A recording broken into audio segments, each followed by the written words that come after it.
I don't understand why so many people are upset at the fact that we're discussing difficulty. This is only something that we've done in recent Monster Hunter games. Psych, we've been talking about this for over a fucking decade. And for anyone who's here because they want to question the credibility of my arguments, here are all of the Monster Hunter games that I've played.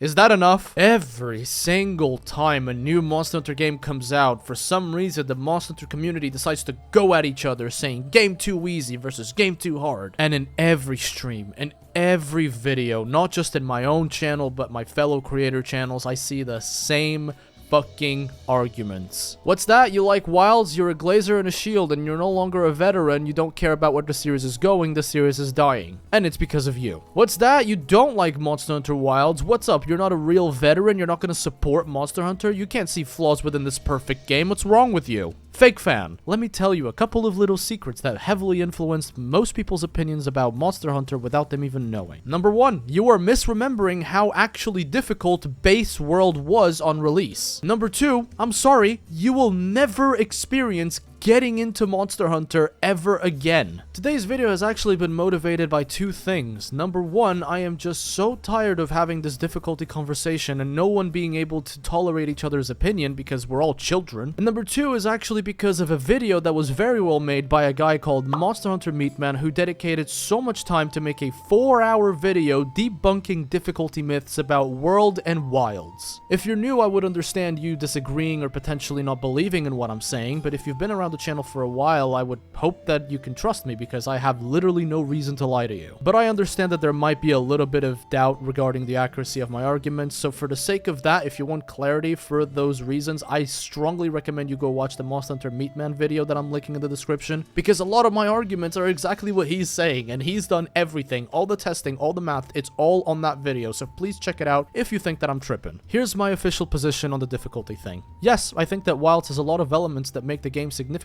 easier. However, the low rank and high rank side of things were never a challenge in any Monster Hunter game. Because after you learn how to play a weapon and you learn the core aspects of Monster Hunter, it doesn't matter what game you go into, you will adapt much better and quicker than if that was your first game. Let me give you an example. Because I heard that the story of Wilds was going to be intertwined with the story of 4U, I went back and played the entirety of 4U for the first time ever. And wouldn't you guess it, I demolished low rank, and once I got one high rank set, I destroyed the entirety of the story. Oh, but Ark, that's the story. How about hub quests? Yep, same thing. The same set that I used, which was full Seregios armor to destroy the story, I used to destroy the hub quests as well until I got to G rank. There were only 2 times in my life where I ever struggled with Monster Hunter low rank, and let me illustrate those for you real quick. First time, I was 11 years old and I had just picked up Freedom Unite. I didn't understand how the game worked. I tripped my way around it because I didn't know how me, a pro 11-year-old gamer who was packing up bosses in 2 minutes back at Spartan Total Warrior, was getting my ass handed to me by a giant chicken. I dropped Freedom Unite around the time that I was fighting Nergakuga because I was just a dumb kid who didn't understand anything. Fast forward, World releases, a friend of mine tells me to try the game, I recognize the name Monster Hunter, I give it a go, and I get stuck in Anjanath just like everyone did who picked up the game for the first time with World. But the funny thing about walls is that once you breach them, you don't really struggle with them again, but I'll talk about that later on. Let's just continue with a couple more arguments here. First off, people complaining that low rank is too easy.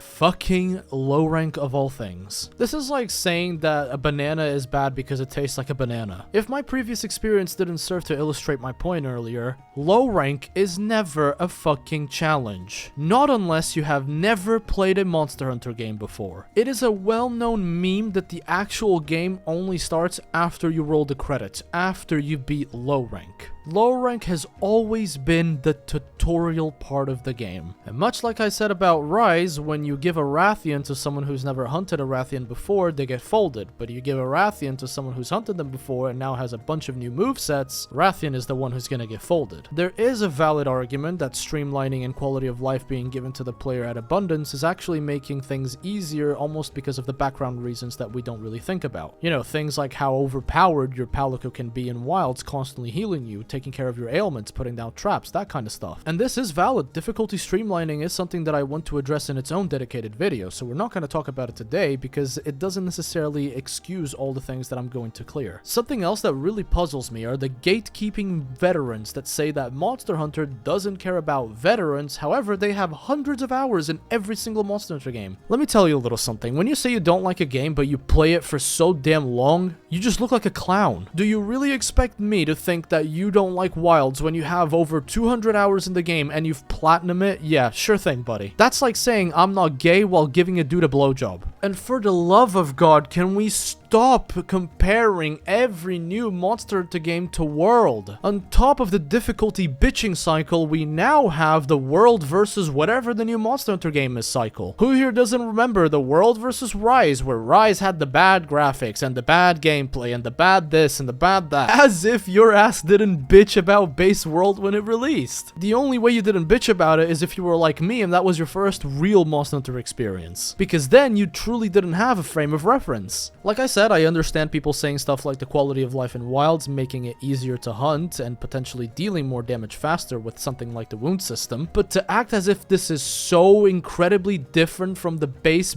World experience is fucking nuts. Base World was a joke difficulty-wise, and I've played the game 6 times after completing it for the first time, playing a bunch of other Monster Hunter games like, you know, 4U, Tri, GU. I went back to World, beat the base game, and it was easy. Because once you break down a wall, that wall is not going to be there again when you come back. Like I said, Anjanath was a huge pain in the ass. I couldn't get past him, but that was because I was bad at the game. And nowadays, even despite the fact that I am just an average player, I am miles better than what I was when I first fought Anjanath in World. So no, that wall isn't there. That wall is already broken down. I'm not going to struggle against Anjanath again. I think a lot of people are asking themselves the wrong question. You cannot really accurately depict what was difficult for you before because you're just better now. Instead, what you gotta think is what is difficult to you now and why. For me, the absolute peaks of Monster Hunter difficulty are stuff like Iceborne Elatrion, which are easily outdone by level 300 anomalies in Sunbreak, Apex quests in 4U, and the EX Deviant monsters in GU. I'm not kidding when I say that Bloodbath Diablo still gives me nightmares. That is my frame for difficulty. It's that, the absolute true endgame, not the low rank of a new Monster Hunter title. Like I said, Freedom Unite made me drop the game, but if I go to Freedom Unite now with all of the knowledge and skills that I have, I'm gonna clean house in the fucking low rank quests. And like I said, there is a valuable argument in saying, but hey, you're gonna have a slightly harder time because there's not much quality of life. And that is true. That is not defensible. You can't say something like, oh, no, it's gonna be the exact same. No, it's not. I have more moves in Wilds. I have way more opportunities to heal. I have a Palico that basically is my babysitter. So yeah, the low ranking in Monster Hunter game 10 years ago with much less quality of life is far harder than the low rank in a game like today. But I still don't believe that is enough for you to say that that's what true difficulty is, the low rank of an old game, because the low rank of an old game will still be packed in by most modern hunters. To put it simply, let me break it down for you. Low rank, in my opinion, is the entry point of the series, is where new players come in to play the game and see if they enjoy the cycle that is Monster Hunter. High rank is the warm-up. Things are harder now and you can get stuff like Arch-Tempered Monsters, but we're still not quite at the difficulty level that veterans expect. Master rank is where the veterans go to play. That's where the difficulty lies. It covers anything from your first little, master rank monster all the way to your fucking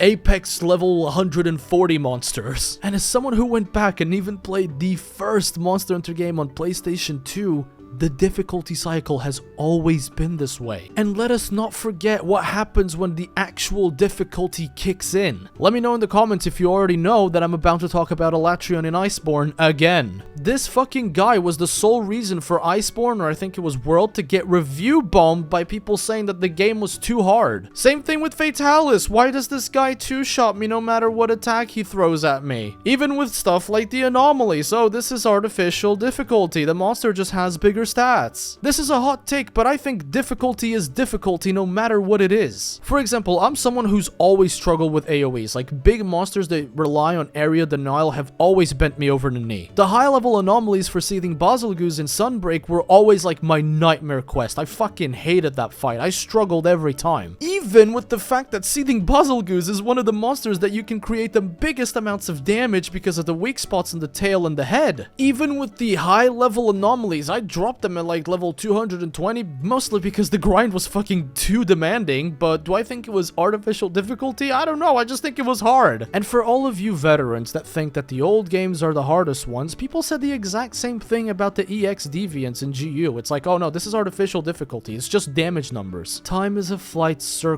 because we have the exact same bitching problem again and again and again. World releases, low rank and high rank are too easy, master rank comes around, Arch-Tempered Volcana is kicking everyone's ass, suddenly the game is too hard, nobody wants to play it because it's artificial difficulty. Rise rolls around, Village is piss easy, the hub is not even that hard, but Sunbreak arrives with master rank and suddenly Anomaly 300 quests and Risen Elder Dragons are just artificial difficulty, not creative enough. And the exact same thing is going to happen to Monster Hunter Wilds. Low rank and high rank, despite having a nice base game end system, it is still too easy. Then whenever we realize that the Diva is singing to White Fatalis and he comes crashing the Grand Hub down and we have to fight him there, then it's gonna be too hard and it's gonna be artificial difficulty. While I'm still gonna be open to talk about this on streams, I don't want to make any more videos about difficulty until we reach master rank and then we have the same conversation again. To sum it all up, low rank is an entry point for new players, high rank is the warm-up for veterans and newbies, and then master rank is where the difficulty is at. Yes, older games were harder because of a lack of quality of life. Yes, some of these quality of life changes are not good for the game in my opinion, but no, this does not warrant saying that the low rank in older games was so incredibly harder than Wilds. But that's all I got for you today, so you know the drill, stay safe, and until we meet again.